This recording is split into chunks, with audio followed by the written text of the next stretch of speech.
Your orchard is in the way of community progress, so deal with it. That's the exact sentence HOA Karen spat at me the day I confronted her about the strange, chemical-smelling water flooding the lower rows of my orchard. 30 years of organic farming, 3 decades of careful soil work, and generations of family history dismissed with one arrogant wave of her hand. The truth hit me fast. That cloudy runoff wasn't rainwater. It was flowing straight from the environmental drainage pond she'd built illegally right above my land, a pond that collected chlorinated pool overflow, fertilizer washout, and whatever else her precious HOA dumped into it. My apple trees were standing in poison. Most people would have broken down, but I felt something sharper, something cold lock into place. Karen hadn't just trespassed, she'd declared war. And if she wanted a war, I was more than ready to show her what happens when you attack a man's land, his legacy, and the soil his father trusted him to protect. Before we get into the full story, drop a comment telling me where you're watching from and what time it is. And don't forget to subscribe for more unbelievable HOA chaos. I've lived on this land most of my adult life long enough to understand every rise, dip, and contour of the orchard the way a captain knows the shape of his ship. My name's Michael, though most folks around here just call me Mike. Middle-aged, a little gray around the temples, but still strong enough to climb the ladders and haul crates like I did in my 30s. I don't pretend to be special, just a man who works the same soil his father did, and who plans to pass it on one day, the same way it was passed to me. My orchard spans 15 acres of rolling slope, all organic, certified, inspected, and cared for with more patience than most people ever give their own kids. Some trees are older than I am. I know which rows produce sweeter fruit after a rainy week, which sections drain faster after a storm, and which trees need a little more shade in July. It's not just land, it's a living thing, and I've spent decades learning how to protect it. When you've lived somewhere that long, you can feel trouble before it shows up. Usually it's small things, strange cars driving too slowly, contractors surveying the wrong side of the fence, whispers from neighbors about HOA meetings you're not part of. But trouble came loud and proud this time, dressed in a bright pink blazer and designer sunglasses, stepping out of a luxury SUV like she owned the mountain. That was Karen. I first saw her during a community barbecue last spring. She had a confident stride that told everyone she wasn't just part of the HOA, she was the HOA. She talked loudly about community aesthetics and property value enhancement projects, all while flashing thin smiles that felt more like warnings than greetings. She didn't bother introducing herself to me. Later, I learned she didn't think I was relevant to HOA governance. Translation, I wasn't one of her subjects. The funny part, my property isn't even in the HOA. That's right, my orchard. The oldest property on this side of the ridge predates the HOA by decades, which means I don't pay dues, I don't follow their rules, and I sure as hell don't answer to their board. And Karen hated that. It started small. She sent me a friendly notice even though she had no jurisdiction. It said, "Your orchard may be posing a visual inconsistency with the surrounding community standards." I laughed at the sheer audacity. She followed it up with a letter claiming my storage shed did not align with HOA color requirements. My shed had been here since before the HOA founder was born. Then came the surveys. One day I saw 2 contractors standing at my property line with measuring tapes and a tablet. They looked confused when I stepped out of the barn and asked them what they were doing. One of them stammered that they were confirming boundary coordinates for an upcoming project. I told them plainly, "Unless you've got paperwork with my signature, turn around." They left, but not before snapping several photos. I knew exactly whose fingerprints were on that little stunt. Karen didn't hide her ambitions well. She held HOA meetings on her front porch, loud enough for the whole neighborhood to hear. Words floated down the hill like toxic pollen. Expansion, beautification, eco-friendly water feature, increased property value. She wanted something big, something flashy, something she could put her name on. And apparently, she thought I was too old, too rural, or too naive to realize what she was planning. One morning, while I was pruning blossoms on the southern rows, I heard the rumble of heavy machinery. Excavators, cement mixers, and trucks scattered across the cul-de-sac near her house like an invading army. A portable fence went up. Bright orange stakes marked the ground. Blueprints were rolled out. Workers shouted instructions. I hiked up the slope to see for myself. Nothing could have prepared me for what I saw on that hillside. Karen pointing dramatically at the ground, explaining something to a group of contractors. Her hands kept tracing an oval shape, a pond, a big one. I waited until the workers took a break before approaching. "What exactly are you building?" I asked. She didn't even turn to look at me at first. "A drainage retention pond," she said, waving her hand like she was blessing the land. "It will capture runoff from the community's pool area and landscaping zones, all environmentally friendly, all approved by HOA. I asked the only question that mattered. Where is the outflow directing? She turned then, giving me a smile so fake it practically squeaked. "Downhill, of course. Water runs down.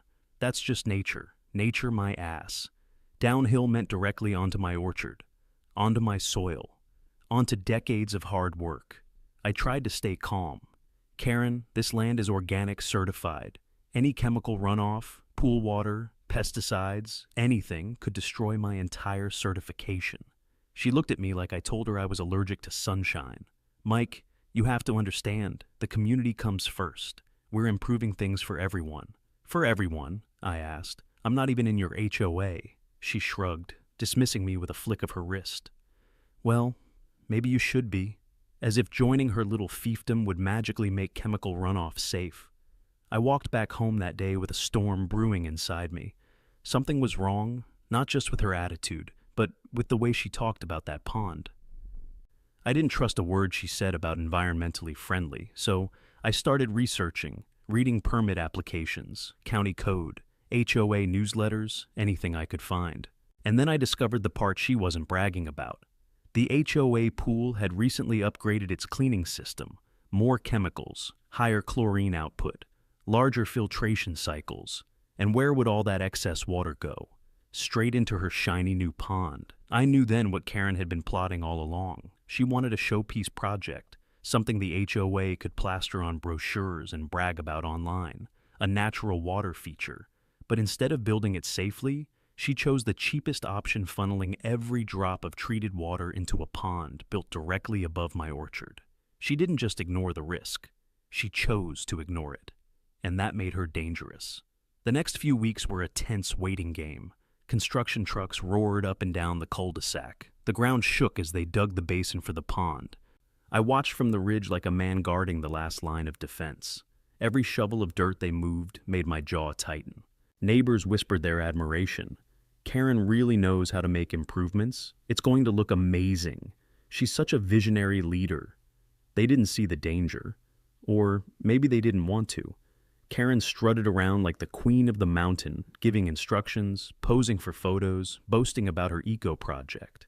She even tried to wave at me once, like we were old friends. I didn't wave back. When they finally lined the pond and installed the drainage pipes, I knew things were about to get very real.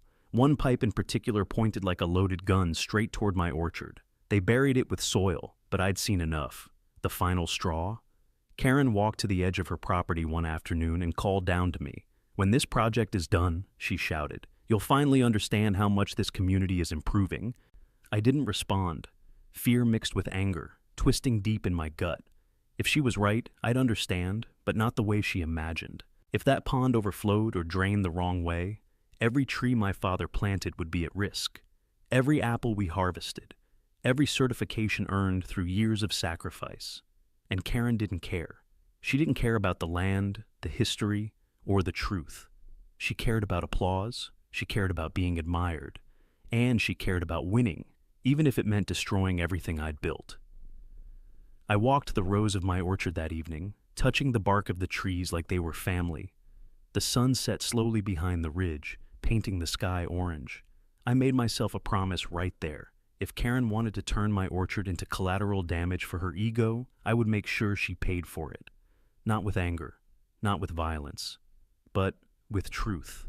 And with evidence strong enough to take down her pond, her project, and her entire HOA empire.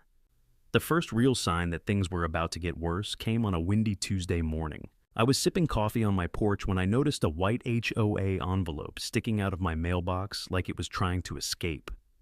HOA mail is always bad news, even when you're not part of the HOA, especially when Karen is running the show.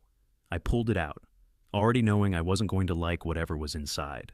The letter was typed in a tone so smug I could practically hear Karen's voice narrating it.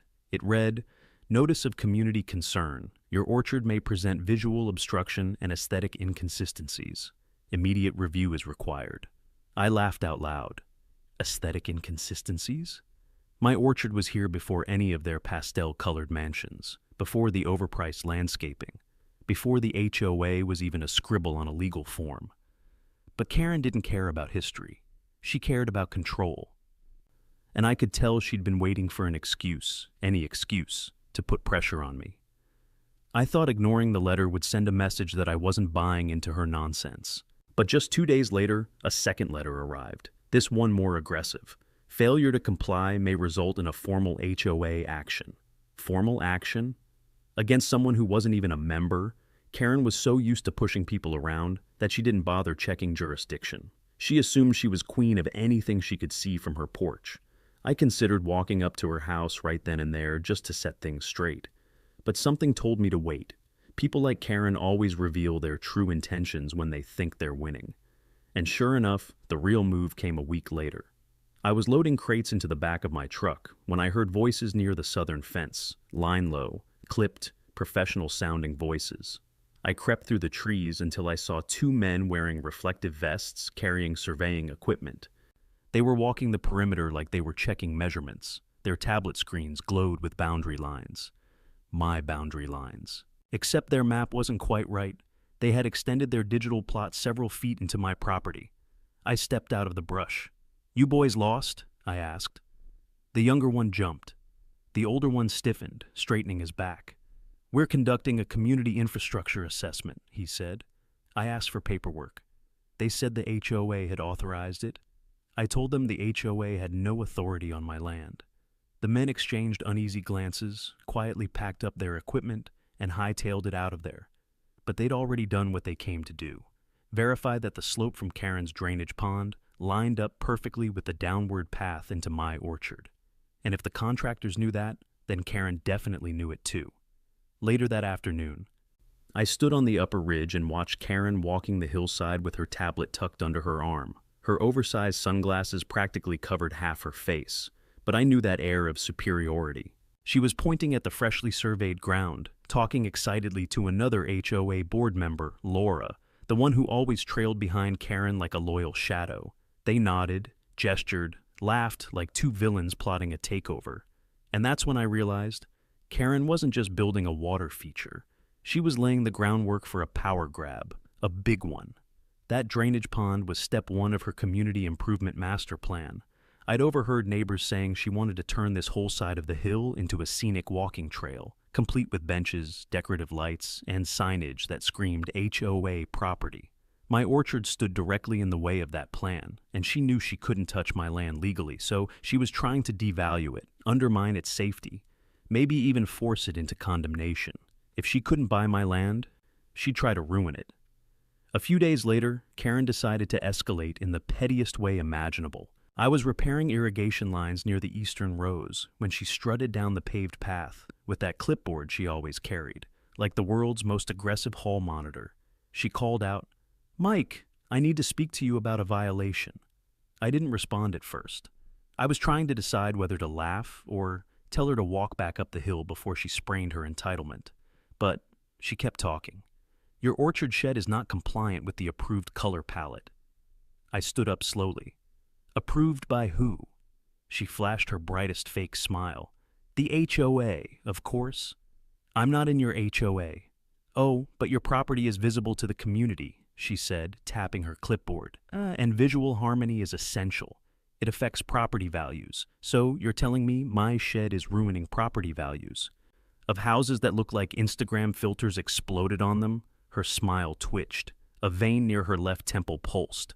"The shed must be repainted," she insisted. "Preferably beige or sandstone. Something neutral." I scratched my chin. "Karen, my shed has been red since the 1980s. A red barn is kind of the point." She crossed her arms. "You're being unreasonable." "Reasonable," I said, "would be you staying on your side of the hill." She stormed off in a huff, muttering something about non-compliant residents. But it wasn't over, not even close. A week later, without warning, construction trucks filled the cul-de-sac again. Workers unloaded pipes, gravel, and massive rolls of liner material. The pond was expanding. Not just in width deeper, reinforced professional grade. Karen was pouring serious money into this thing, enough to raise alarm bells in my head. Then came the kicker. A bright yellow sign planted on the hill read, HOA Improvement Area. No trespassing. It sat so close to my property line, I could have knocked it over with a rake. That's when the unexpected happened. Karen approached Menno with threats this time, but with something far worse, false politeness. She walked down the slope in a flowy blouse, like she was hosting a garden party instead of waging a property war. "Mike," she said sweetly, "we should talk." I didn't respond. She continued anyway. "I just want what's best for the community. Once the new drainage pond is finished, it's going to increase home values. Everyone benefits." "Everyone except the guy whose land you're dumping water onto," I said. Karen sighed dramatically. "You exaggerate. It's just water. From your pool," I pointed out. "From your fertilizers. From your landscaped chemical cocktails." She waved her hand. "That's all natural. Water evaporates. Water flows. You can't control nature." I stepped closer. "Karen, you are building a man-made chemical soup above an organic orchard." She paused, staring at me like she couldn't decide if I was stupid or stubborn. "Well," she finally said, "maybe you shouldn't have such unrealistic farming standards. The world has moved on." My jaw locked. Organic standards aren't unrealistic. They're the foundation of my business. Karen gave me a pitying look, the kind someone gives a child who's telling a silly story. "Someday you'll understand what real progress looks like." Then she turned and walked back up the hill, already dialing someone, probably the HOA board, ready to brag about how she'd handled the orchard situation. Something inside me shifted that day. I'd always been a patient man. Farming requires patience, season cycles, slow growth. But patience has its limit when someone is intentionally trying to destroy everything you built, and Karen wasn't finished yet. 2 mornings later, I saw something that made my stomach drop. A team of contractors was installing a secondary pipeline, snaking down from the pond's outflow area, pointing unmistakably toward my orchard. They buried it quickly, maybe thinking I wouldn't notice. But I'd been watching the ground for 30 years. I notice everything. A storm rolled in that afternoon. Heavy clouds, dark sky, thunder rumbling behind the ridge. I knew the rain would test the new system, so I grabbed my coat, my flashlight, and my boots, and waited. When the rain hit, it hit hard. Water poured off the hillside. I braced myself against the wind and slogged up the slope. Standing at the edge of Karen's property, in the downpour, I saw it. Water gushing from the lower pipe like a burst artery.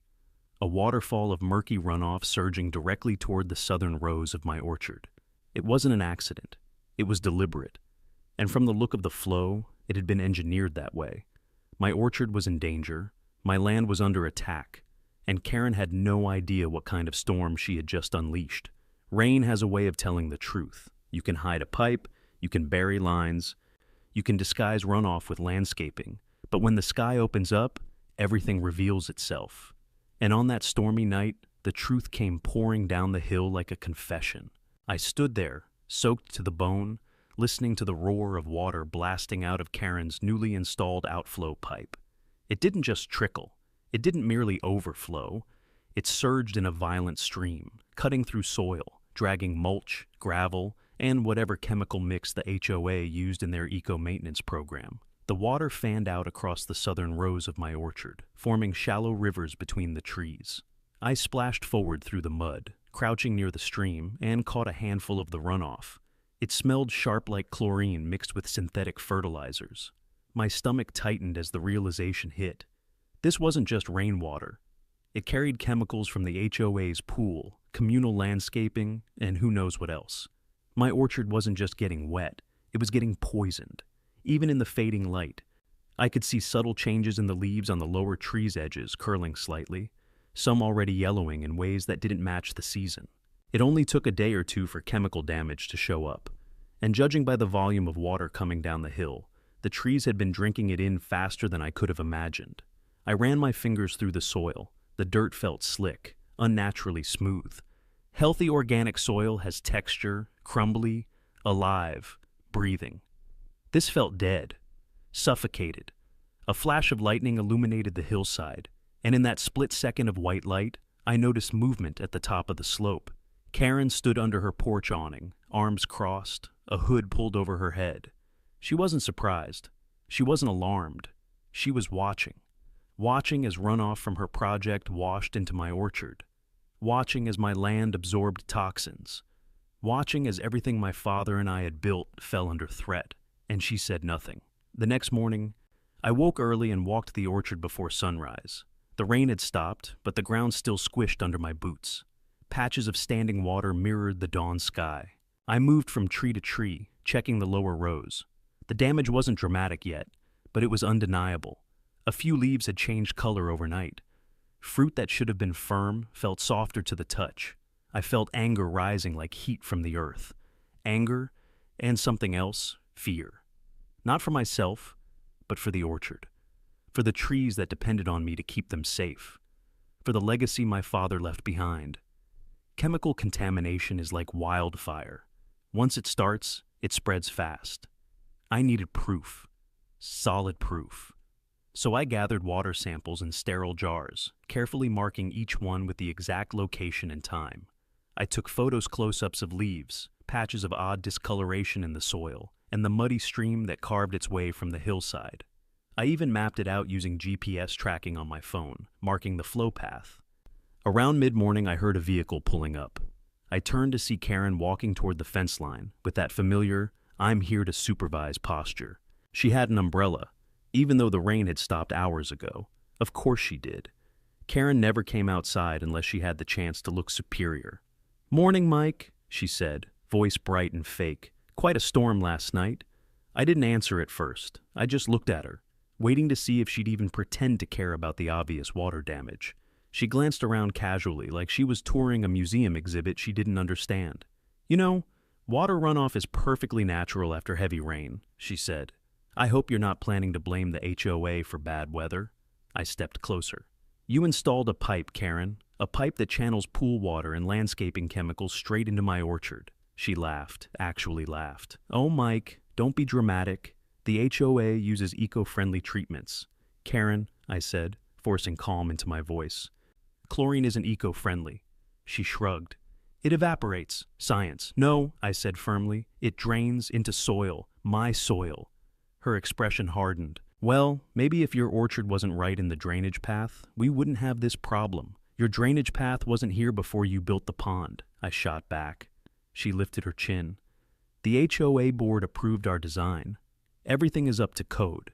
Then she added with a little smirk, "I don't think you'd want to challenge the HOA on this. It won't end well for you."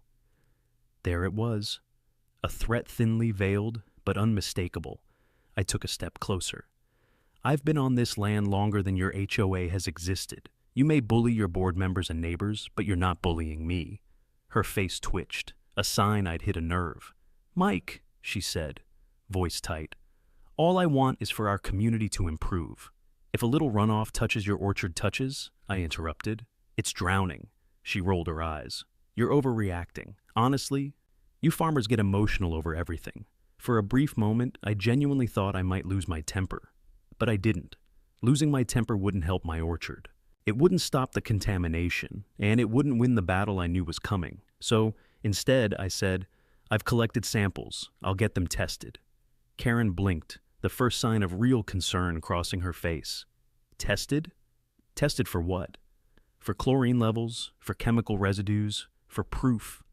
Karen shook her head like she was brushing away a fly. "You're wasting your time. Even if you think there's contamination, the HOA is protected. Everything we do is documented and approved." "Good," I said, "because I'm documenting everything too." Her lips pressed into a thin line. She didn't like that. Karen loved oversight when she was the one overseeing, but the idea of someone gathering evidence against her, that rattled her. She spun around and walked back up the hill, heels digging into the soft ground. I watched her go, rainwater still dripping from the slope like the land itself was trying to warn me. That afternoon, I drove into town with my jars of water and soil. The environmental lab technician recognized Mesmal communities work like that and promised to run the tests as soon as possible. I spent the next 2 days on edge, pacing the orchard, watching every leaf like it was a sick child. The damage grew clearer, more yellowing, more wilting. A few young apples had fallen prematurely. My stomach twisted with each new sign. Then the call came. The technician's voice was careful, too careful. "Mike, those water samples from your property, they're showing 2.8 to 3.4 parts per million of chlorine." I closed my eyes. "That's catastrophic." "For organic soil?" he said. "Yes, very." The moment I hung up, the weight of the truth slammed into me. My orchard, my life's work, was officially contaminated. Organic certification doesn't bend. No wiggle room, no appeals, one strike, and decades of trust vanish. That evening, as the sun dipped behind the ridge, I walked the orchard alone. The air smelled damp and faintly chemical. Some trees looked sick. Others looked confused, as if unsure how to respond to the sudden shock. I stopped at one of the oldest trees, a tall, sturdy apple tree my father planted with his own hands. I rested my palm against its trunk. "I'm going to fix this," I whispered. "I swear." Karen had crossed a line she could never uncross. This wasn't a dispute anymore. This was war, and I wasn't going to lose.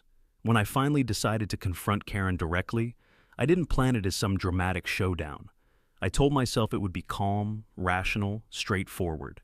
Just two adults discussing a serious problem. But anyone who's ever dealt with a full-blown HOA tyrant knows reasoning with someone like Karen is about as productive as explaining taxes to a brick wall. Still, I had to try, because the situation had escalated beyond whispers, beyond suspicions, beyond inconvenient water pooling. My orchard was officially contaminated. And people like Karen only understood conflict once it was staring them straight in the face. I walked up the hill toward her house around sunset. The HOA mansion, because let's call it what it was, towered over the cul-de-sac like a queen's castle. High windows, expensive stone facade, decorative iron railing, and a porch she used like a throne. I found her right where I expected, standing on that porch with a glass of chilled white wine, swirling it like she'd just survived another exhausting day of bullying innocent neighbors. "Karen," I called out. She turned slowly, giving me a smile that could only be described as hostile politeness. "Mike." "To what do I owe the pleasure?" "I got the lab results," I said. "The runoff from your drainage pond is loaded with chlorine, enough to kill soil microbes, enough to damage fruit, enough to suspend my organic certification." Her expression didn't change, at least not at first. She sipped her wine, lifted one eyebrow, and said, "Well, I'm sure there's some misunderstanding. Maybe your orchard just isn't as hardy as you think it is." I stepped closer. "My orchard has survived droughts, storms, freezes, and pests. It's not fragile, it's poisoned." She let out a short, dismissive laugh. "Mike, you are being dramatic again. You always assume the worst. You're diverting chemically treated water into agricultural land," I said. "That isn't assuming the worst. That's describing reality." Karen leaned against a porch column, tapping her nails against the stone. "Look, the HOA hired professionals, licensed contractors. The system is completely legal. Legal doesn't mean safe." She sighed loudly, as if the burden of my existence weighed heavily on her shoulders. "Mike, you're making a mountain out of a molehill. A little runoff isn't the end of the world. It's the end of my certification." "Oh, please," she said with a roll of her eyes. "You can just reapply or rebrand as non-organic. People will still buy apples. My customers buy organic for a reason. And reapplying takes years. Years I can't afford to lose." She shrugged. Actually shrugged. "That's not my problem." For a moment, I didn't speak. The audacity of her words hung in the air, choking the space between us. She didn't even pretend to care. Not 1 ounce of compassion. Not even basic human decency. To her, my orchard wasn't land. It wasn't heritage. It wasn't my livelihood. It was an obstacle, something in the way of her vision. "I'm giving you a chance," I said slowly. "Fix the drainage, redirect it, stop the contamination." Karen crossed her arms. "And what if I don't? Then I take legal action." Her eyes narrowed. "Legal action?" She laughed again, a sharp and almost metallic sound. "Mike, do you think you can actually win a case against the HOA? I have evidence."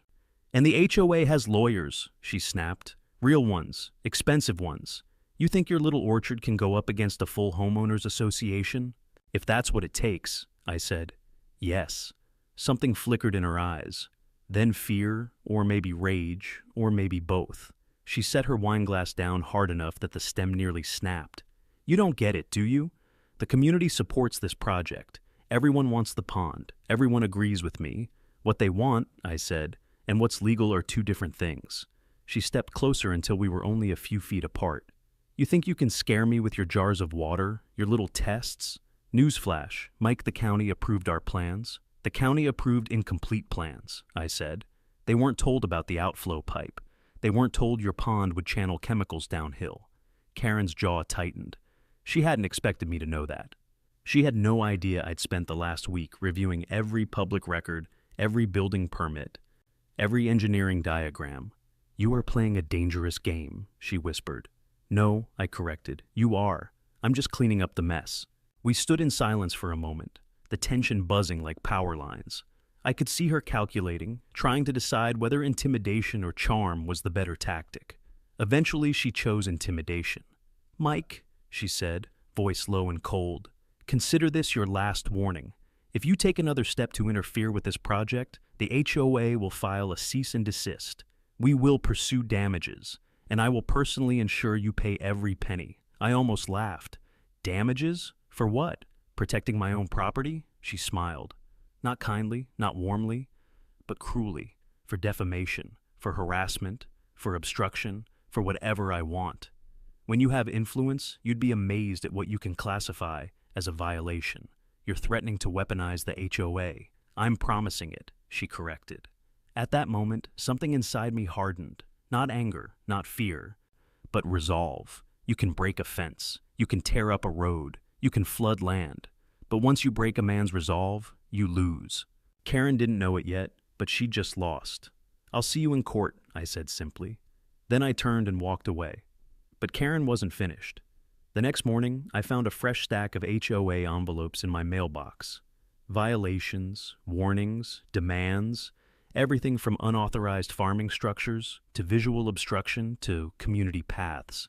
Half of it didn't even make sense. One notice accused me of non-compliant grass height, even though I didn't have grass, I had trees. They were drowning me in paperwork, harassment by bureaucracy. But I kept my cool. I filed every piece of paper. I documented everything. I didn't throw away a single letter. HOA bullies rely on intimidation. They crumble under proof. 2 days later, the county inspector showed up. Karen had filed a complaint that I was constructing unauthorized water retention wells. The inspector walked the orchard with me, looked around and said, "This is clearly nonsense." He wrote his report, closed the case, and apologized for the inconvenience. Karen wasn't happy. That evening, as I checked the northern rows, I heard footsteps on gravel. I turned to see her stomping down the slope, face red, eyes blazing. "Did you tell the inspector I'm filing false reports?" she demanded. "No," I said calmly. "He figured that out himself." "This is harassment. This is survival," I replied. "You poison my land. You think I'm just going to lie down and take it?" She clenched her fists. "The HOA will not let this slide." I looked her dead in the eye, and neither will I. Karen stormed back up the hill like a furious toddler denied a toy. I watched her go, my heart pounding but my mind sharper than ever. She wanted war. Fine. I wasn't scared of her. I wasn't scared of her board. I wasn't scared of her threats. Because I had truth on my side, and truth leaves a trail I was about to follow all the way to destroying her project and her precious HOA empire from the inside out. Hiring a lawyer wasn't something I took lightly. I'm not the type who runs to attorneys every time a neighbor's dog barks too loudly or someone puts their trash cans out a few hours early. But this wasn't a petty dispute. This was my land, my livelihood, my father's legacy, and Karen was poisoning it without hesitation. I needed someone who understood environmental law, property boundaries, water rights, and maybe, if possible, the psychology of a tyrannical HOA president. Enter Daniel Keats. Daniel was a sharp, no-nonsense environmental attorney who'd once sued a mining company so brutally they shut down an entire division. When he shook my hand for the first time, he said, "If they've violated water codes, we'll find it. If they've contaminated your property, we'll prove it. And if they've lied, well, that's where things get fun. Exactly the kind of guy I needed. We met at my kitchen table, stacks of photos, water samples, and notes spread across the wood. Daniel examined everything with the kind of intensity usually reserved for bomb defusal experts. "You've done half my job already," he said, tapping one of the water test reports. "Chlorine levels this high? HOA is cooked if we prove the runoff came from their pond, but we need more. We need footage, flow patterns, dates, times, consistency." "I've got all that," I said, handing him my notebook. He flipped through it, eyebrows rising. "You're thorough. When my land is on the line," I replied, "I don't leave things to chance." Daniel nodded appreciatively. "Good. Because if Karen is as stubborn as you say, she'll fight this tooth and nail. We need indisputable evidence." So that's exactly what I set out to gather. Over the next week, I became part farmer, part detective. I installed trail cameras along the ridge high-resolution ones with night vision and motion triggers. I placed them strategically, near the outflow pipe, the hillside slope, the pond's edge, and along the orchard's water path. Every camera angle captured a different perspective of the problem. The first night, rain returned. Not heavy, but steady enough to activate the outflow system. The cameras caught everything: water gushing down, carrying debris and swirling with that unnatural cloudy tint. One frame even captured a reflection of the HOA pool lights on the surface of the runoff, proof that the water wasn't just rain, but a mix of overflows. I spent hours reviewing the footage, frame by frame, timestamp by timestamp. By morning, I had solid video evidence from multiple angles. Daniel was thrilled. "This," he said, pointing at one clear shot of the pipe spewing water, "is the kind of thing that turns mediation into surrender." But I wasn't stopping there. I walked to the orchard daily, documenting each affected tree. Photos, leaf samples, fruit samples, soil degradation, all of it carefully logged. I used GPS markers to map the exact path the water took as it flowed down the hill. The pattern was unmistakable, a perfect line from Karen's pond to my orchard's lowest point. Meanwhile, Karen continued parading around the community as if she were a queen. She held HOA meetings on her patio, loud enough for half the neighborhood to overhear. Phrases like community beautification, environmental leadership, and Karen's pond project drifted down the hill like toxic fumes. One afternoon, as I was adjusting one of the trail cameras, I heard voices and ducked behind a row of apple trees. Karen was walking the ridge with two HOA board members, Laura and Weston. They stopped near the drainage pipe. Laura looked uneasy. Weston took photos like he was documenting evidence for a glossy brochure. Karen said, "This is the crown jewel of our improvement plan. Once we finish the landscaping, this whole hillside will look like a resort." Laura pointed hesitantly toward my orchard. "But what about the concerns he raised, about runoff?" Karen cut her off sharply. "There is no runoff problem. He's exaggerating. We used eco-safe materials. But the water—" "Laura," Karen snapped, "don't make this harder. Everything is legal. The board approved the project." "I didn't approve chlorine runoff," Laura said quietly. Karen's voice went ice cold, "and you didn't disapprove it." That was all I needed to hear. Their own board was uneasy, but Karen bullied them into submission. I stepped out from behind the trees before they walked away. "Karen," I called.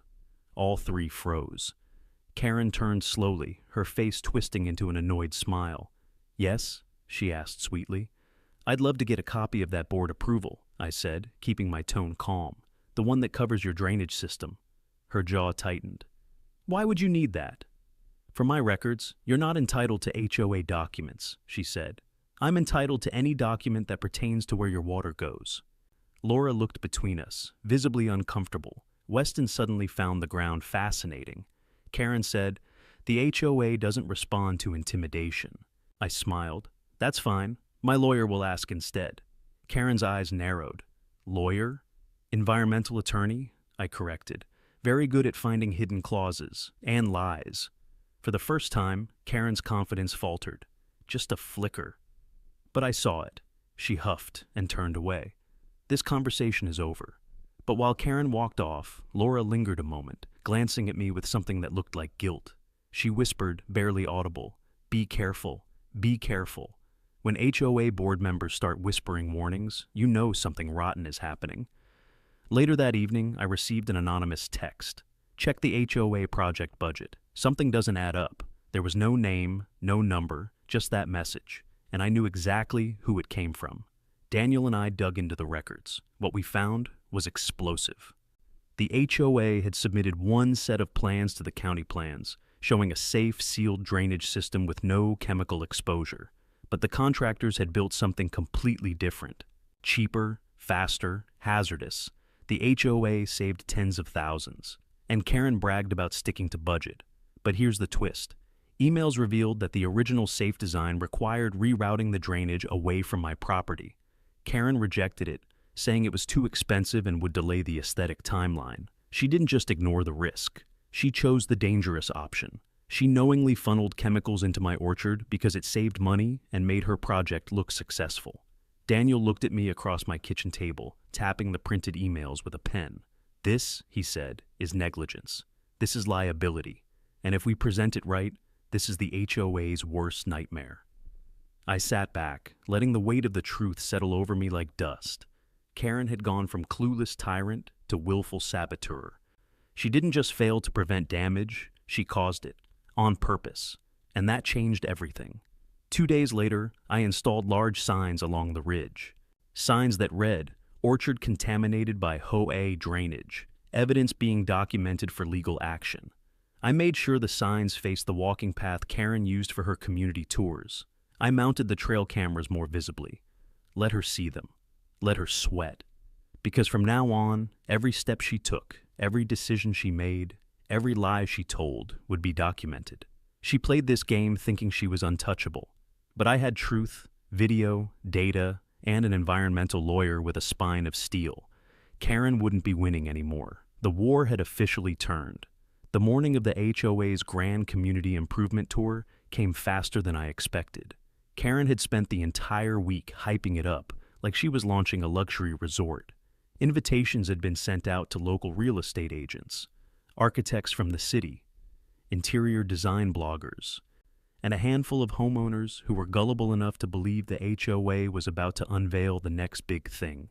The moment I saw the catering truck pull up to her driveway, I knew Karen intended to put on a spectacle. But she had made one mistake, a crucial one. She thought this tour would happen on her terms. She assumed everyone walking through her meticulously curated, HOA-polished world would see exactly what she wanted them to see.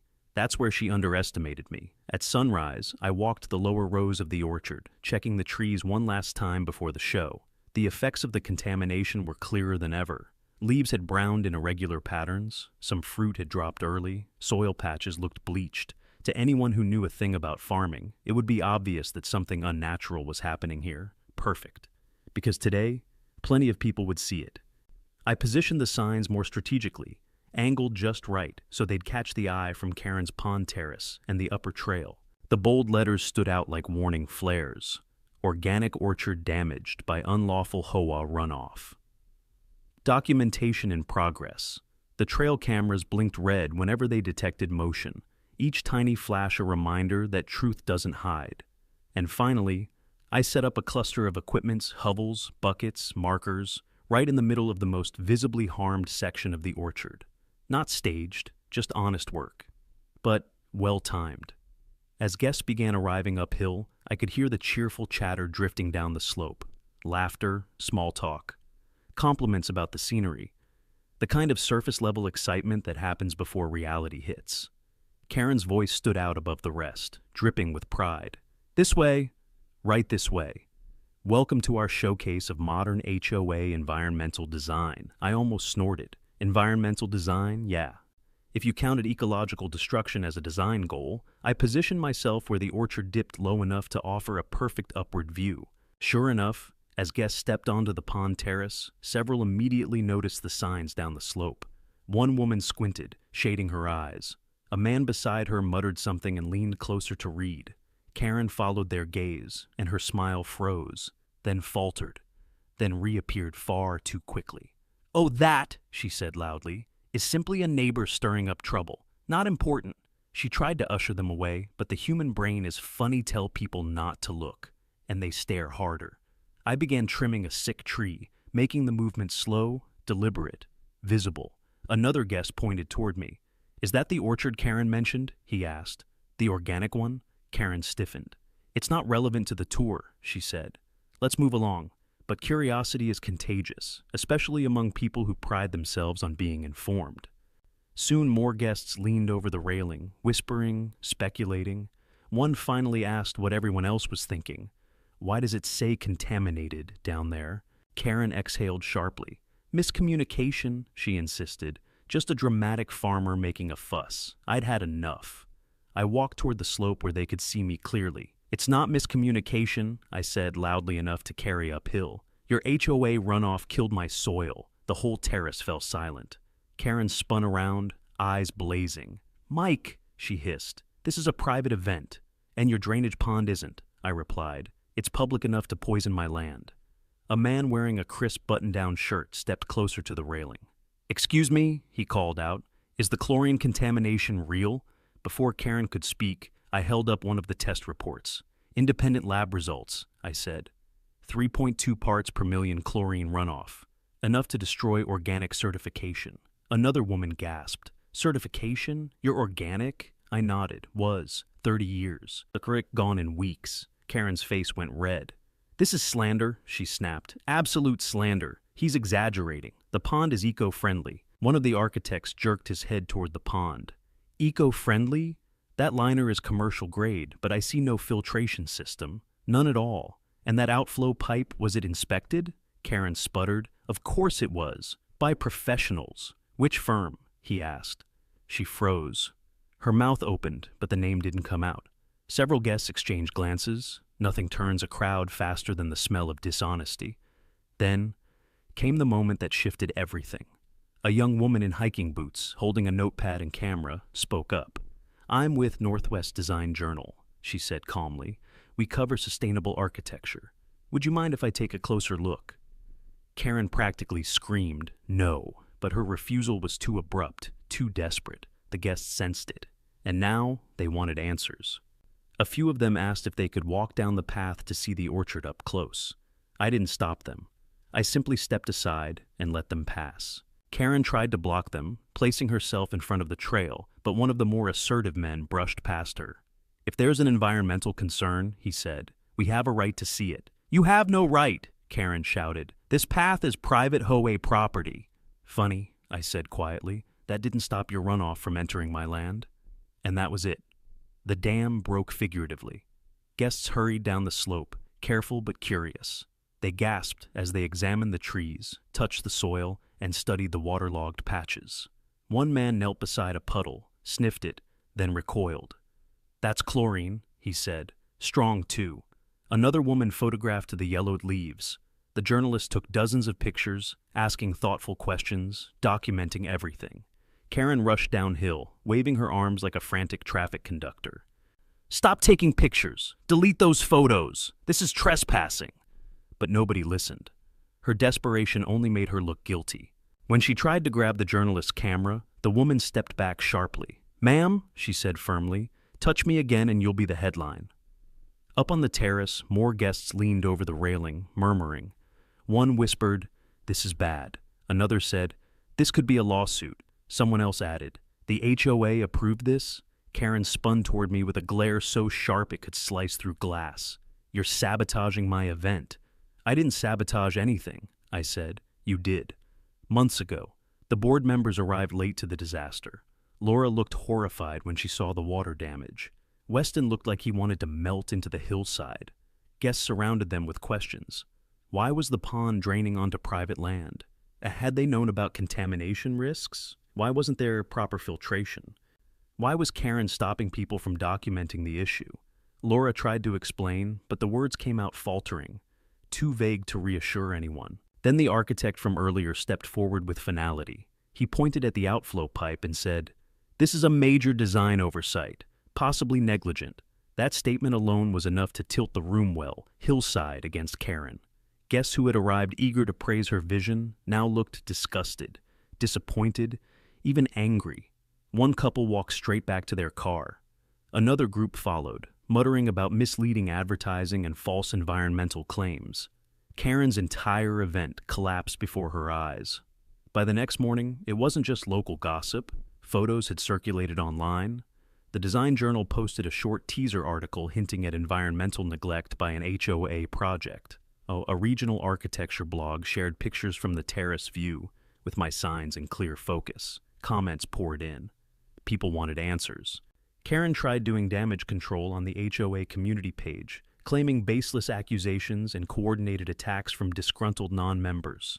But with every defensive post she made, more screenshots surfaced, more evidence, more public scrutiny.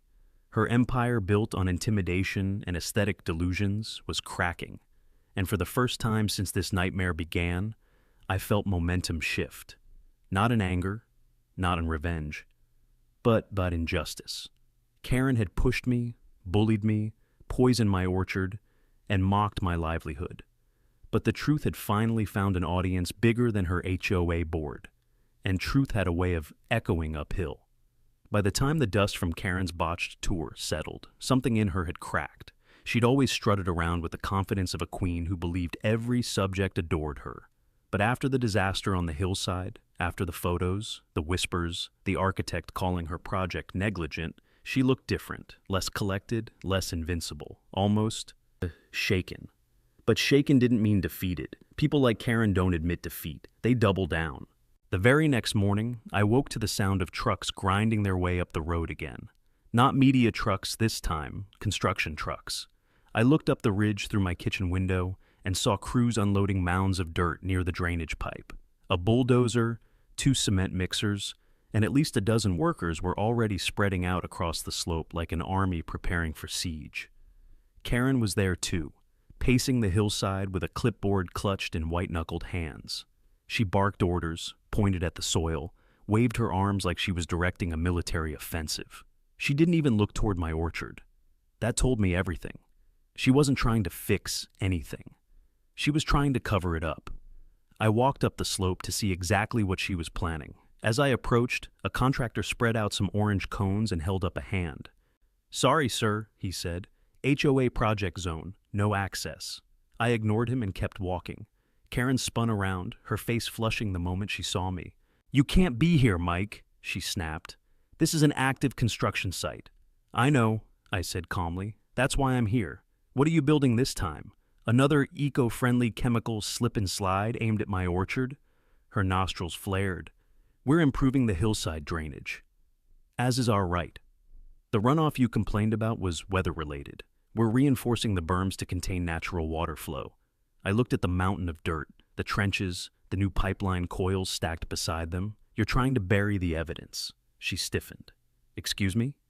You think you can dump 5 tons of soil over the outflow pipe, block the camera's view, and pretend the whole thing never happened?"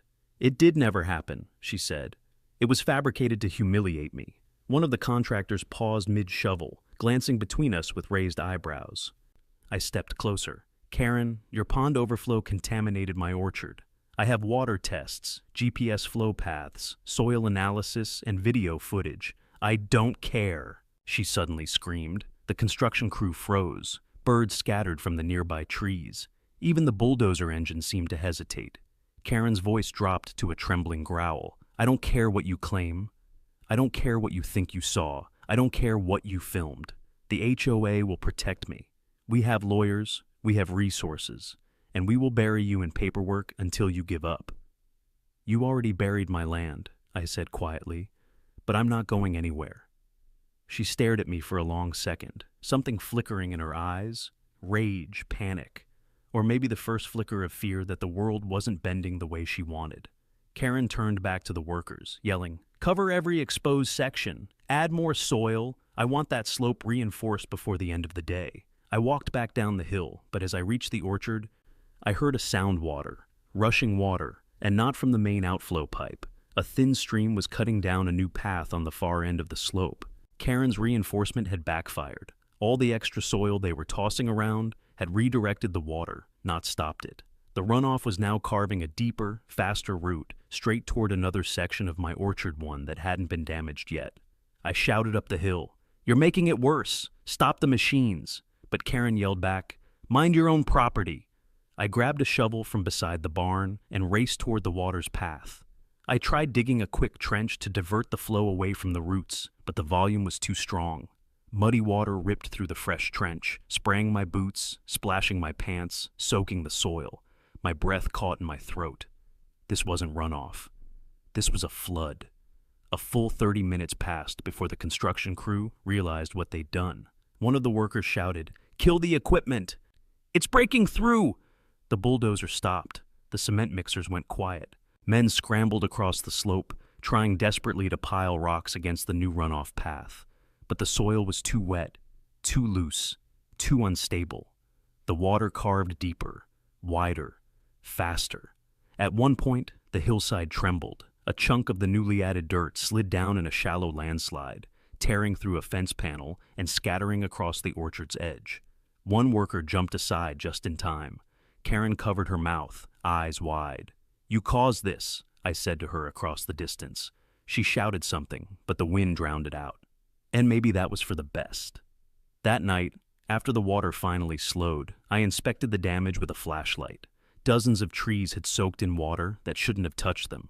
Leaves had already begun curling in that telltale chemical way. The soft, almost slimy texture of the soil told me everything I needed to know. It was contaminated too. Daniel came over early the next morning. He didn't say anything at first. He just stood with me, hands on hips, looking down at the orchard. "This isn't negligence anymore," he finally said. "This is gross negligence, recklessness, willful disregard. Karen tried to cover it up," I said. "Well, she's failing." He pointed to the collapsed slope. "That's a structural failure. The county will have a field day with this." "And the contamination?" I asked. Daniel exhaled deeply. "We document everything, every inch, every tree, every water path. This is exactly the kind of disaster that wins environmental cases." But I wasn't thinking about lawsuits in that moment. I was thinking about the orchard, about the trees showing new signs of stress, about the patches of soil that would need to be excavated or remediated, about the certification I'd lost. Karen had no idea what she'd done, or maybe she knew exactly what she'd done, and hoped she could bury it under enough soil, lies, and HOA talking points that no one would ever trace the damage back to her. But she didn't count on me. She didn't count on the cameras. She didn't count on the environmental reports spreading online. And she certainly didn't count on the HOA board turning on her. Because the next day, as I walked up to check the slope again, I heard raised voices, angry, sharp, panicked voices coming from Karen's driveway. The HOA board had arrived, and judging by the volume of the argument, they were not on Karen's side anymore. When I reached the top of the slope, I found the entire HOA board standing in Karen's driveway like an angry tribunal. Their perfectly curated suburban calm had dissolved into frantic arguing. Laura, normally so meek and apologetic, was pointing aggressively at the damaged hillside, her voice shaking with anger. Weston paced back and forth, running his hands through his hair, as if trying to physically pull answers out of thin air. And Karen looked like a trapped animal. She kept adjusting her blazer, smoothing her hair, fidgeting, compensating for the panic bubbling beneath the surface. Laura was the first to notice me approaching. For once, she didn't flinch. She looked furious at the situation, furious at Karen, furious at the mountain of consequences about to bury them all. "Mike," she called out, her voice tight. "We need to talk." Karen whirled around. "No, we don't. He's the one causing problems." Laura shut her down with a glare I'd never seen from her before. "Karen, enough." Karen opened her mouth to protest, but Laura turned away, dismissing her entirely. That moment alone told me everything. The board wasn't defending their queen anymore. They were preparing to overthrow her. Weston walked up, holding a clipboard full of inspection photos. "We reviewed the drainage system," he said, avoiding eye contact, or what's left of it. He flipped the clipboard around so I could see. The images showed clear violations: improper slope grading, unauthorized pipe alterations, and the unstable berm Karen had ordered the construction crew to build. "This isn't what was approved," he said. "Not even close." Karen lunged toward him, grabbing the clipboard. "You're not supposed to show him that!" Laura snatched it back. "Karen, stop! This is a disaster, and you know it." Karen's face reddened. "I know nothing of the sort. This is sabotage. He's been trying to destroy my project from the start. He hates the HOA. He hates progress." I crossed my arms. "Progress shouldn't kill orchards. You poisoned your own orchard," Karen snapped. Trying to frame me so you can sue? Weston let out a bitter chuckle. Karen, water doesn't flow uphill. Her jaw tightened. You're all turning against me because he made a few signs and took some dramatic photos. Photos? Laura stepped forward, holding up her phone. Karen, the entire hillside collapsed. You destroyed part of your own fence. And the runoff is visible from space on Google Earth once the next update hits. She paced in front of the group, exasperated. This isn't minor. This isn't cosmetic. This is illegal. Karen's voice cracked. You're exaggerating. But she wasn't. And deep down, Karen knew it. That's when Daniel arrived. He stepped out of his truck with the confidence of a man walking into a courtroom he'd already won. His briefcase swung casually at his side as he approached the group. The HOA board stared at him the way civilians stare at a bomb technician, hopeful but terrified of what he might reveal. Good morning, Daniel said pleasantly. I hear we're discussing drainage. Karen nearly choked on air. Why is he here? I invited him, I said. Daniel opened his briefcase, pulled out printed lab results, and handed copies to each board member. Chlorine levels recorded in the runoff range from 2.8 to 3.4 ppm. That's enough to violate state agricultural codes and federal organic certification standards. Weston scanned the numbers, his face draining of color. This is bad. Laura pressed a hand to her forehead. This could shut down the entire HOA water system. Daniel nodded. Oh, absolutely, and given how close the pond is to the community pool, you might have health department involvement too. Karen snapped. You don't know what you're talking about.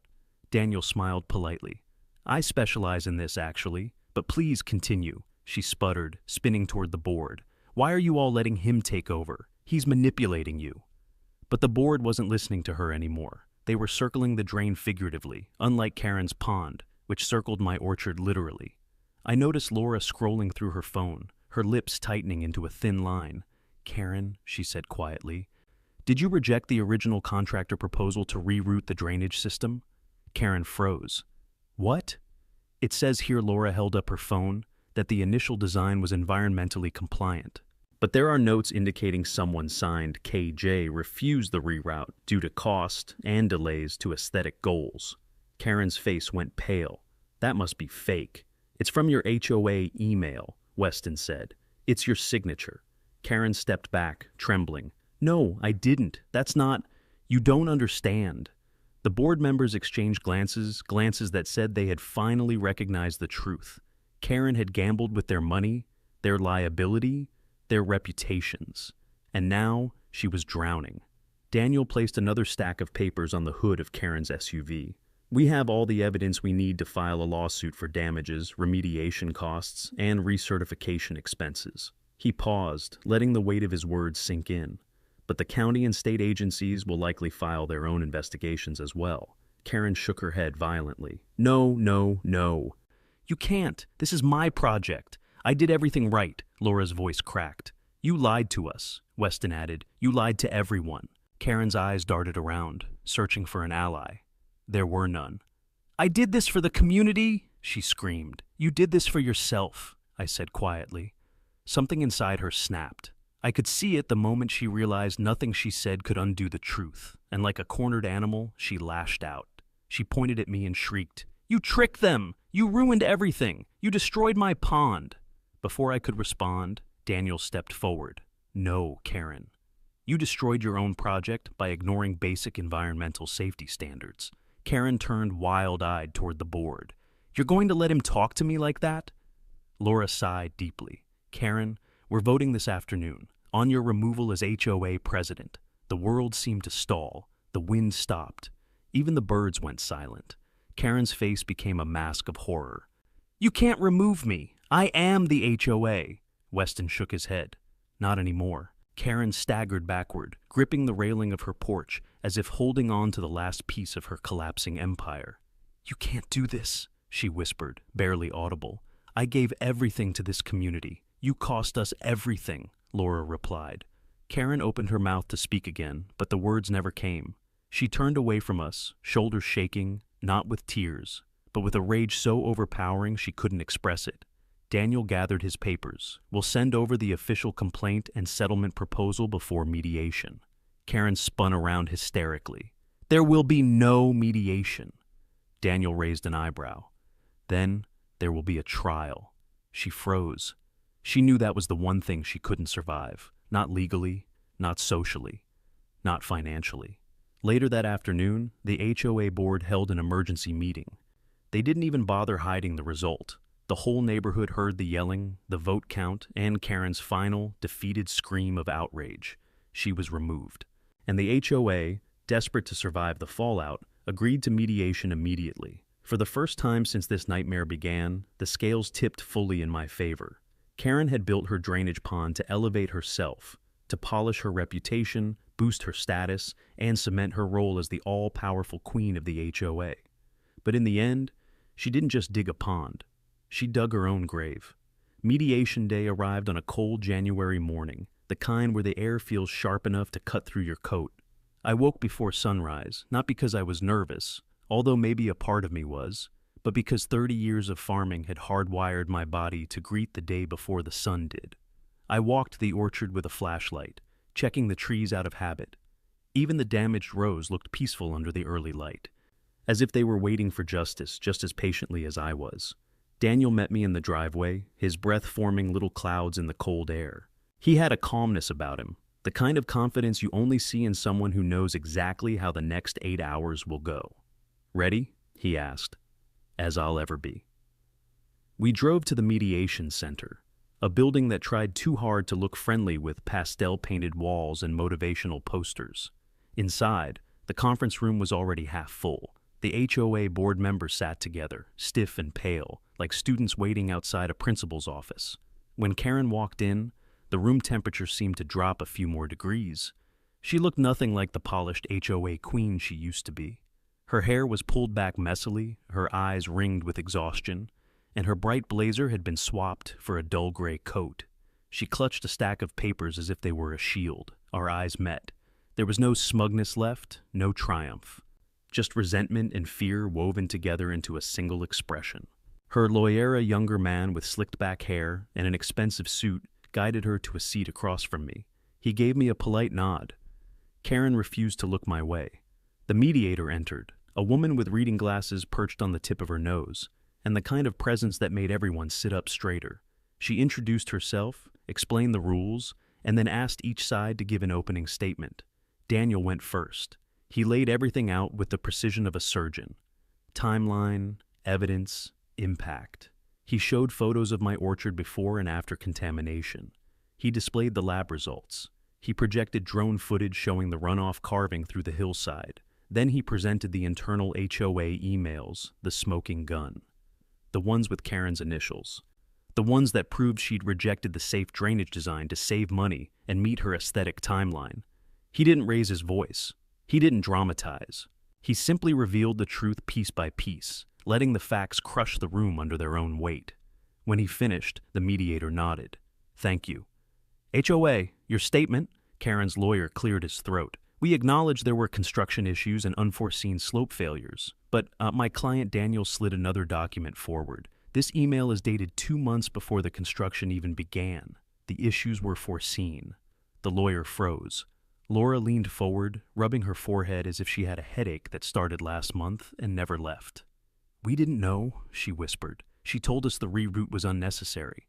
Karen shot her a glare sharp enough to cut steel. The lawyer scrambled to regain footing. Even if there was knowledge of potential issues, the HOA made decisions. As a collective, Daniel interrupted again. "That's not what these messages suggest." He pointed at a line in the email chain.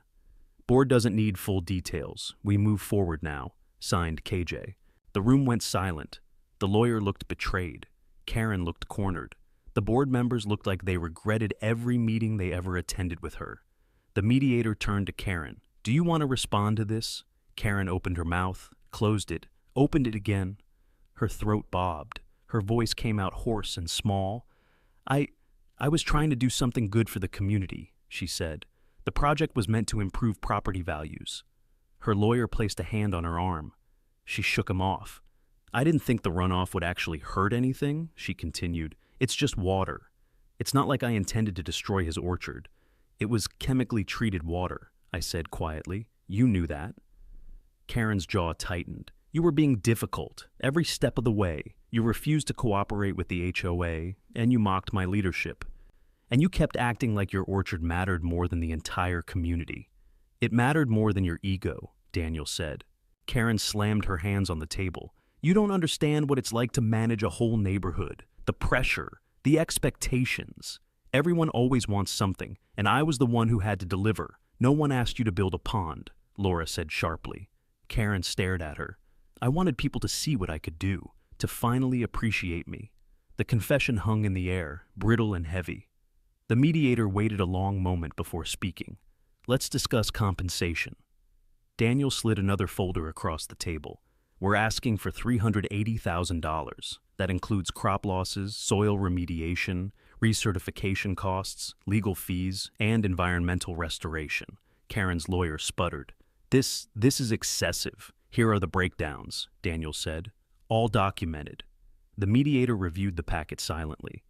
These numbers are reasonable. HOA, do you have a counteroffer? Laura whispered to the board members. They whispered back. Weston looked ready to cry. After a few minutes, Laura took a deep breath and said, We accept. Karen whipped around. What? You can't accept that. We can fight this. The board ignored her. Her lawyer whispered, Karen, the evidence is overwhelming. No, I won't let him win. She pointed at me, her finger trembling. He ruined my reputation. He humiliated me in front of the entire town. He sabotaged me. I didn't sabotage you, I said. You sabotaged yourself. Her breathing grew erratic. For a moment, I wondered if she might actually faint. The mediator cleared her throat. The HOA has agreed to the settlement. Let's move forward. Karen collapsed into her chair, hands covering her face. The board signed the settlement documents. Daniel signed on my behalf. I signed last. Karen refused to sign anything, so the board signed under HOA authority. And just like that, the war was over. The HOA would cut me a check for $380,000 within 60 days. They would also pay for an entirely new drainage system, built by a reputable contractor, approved by the county. Karen's pond, scheduled for removal. The entire structure would be dug up and replaced with a compliant system designed specifically to avoid runoff into my orchard. The HOA board issued a formal apology, both privately and publicly. Word spread through the neighborhood like wildfire. Comments, whispers, and relief filled the air.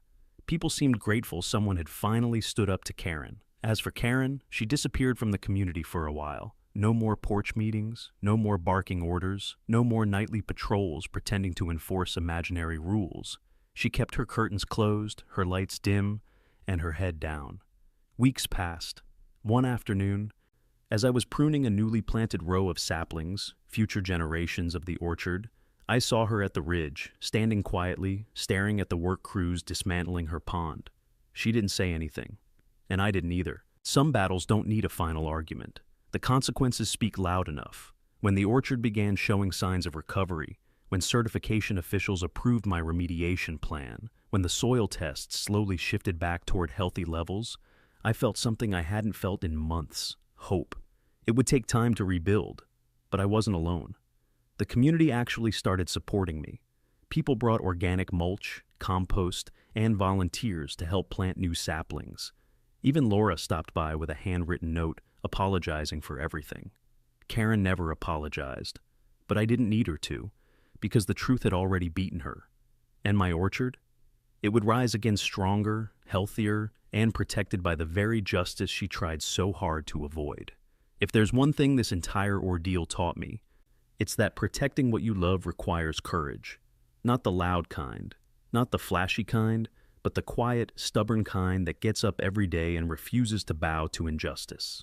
Karen thought power came from titles, board meetings, and HOA politics. But real power comes from truth, persistence, and the willingness to stand your ground even when the odds feel impossible. Land remembers, effort matters, and nothing, absolutely nothing, can replace the legacy of hard work and integrity. So let me ask you this.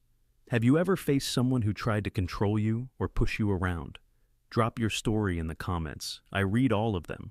And if you enjoy these real-life HOA battles and justice stories, hit that subscribe button and join the community. Your support helps this channel grow, and trust me, there are many more wild stories to come.